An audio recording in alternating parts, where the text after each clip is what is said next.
Landlord's biggest nightmare. I'm now on my way to handle the landlord's biggest nightmare, tenancy break lease. I was informed by my back end just 3 days ago, alright, that my property has got a tenancy, no rent payment for 3 months. In fact, in the past 6 months, they've been paying as and when they like. In fact, the timing was not according to the contract, which is usually on the 1st of each month.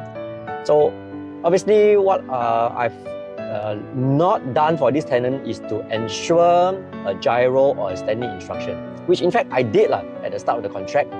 However, it was not followed through. The tenant said yes, they will sign the form, yes, they will set up the standing instruction to make sure the rent is payment on time on each month, but they didn't. So 1 year has passed of good faith. The biggest nightmare really happened, and it was discovered in a bad way where the rent wasn't received. We press the button, then tenant say, sorry, I'm moving out. So now I'm on my way down there to see the unit. In my mind now, I'm thinking of what? Thinking of whether the unit is left in a tenantable condition or the place is all trashed up. Alright, so the lesson learned from this little episode is really about enforcing the gyro or standing instruction clause in a tenancy agreement at the start of the contract. You know, when things are good, tenants are a lot more cooperative.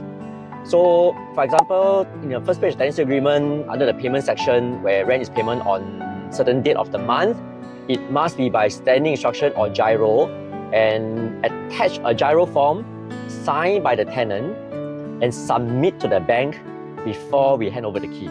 Say again, submit to the bank before I hand over the key. In this case, or rather in previous cases where even the forms are signed, not submitted for different reasons, alright, eventually the gyro or standing instruction will not be effected. Bo pian lah, things happen, right?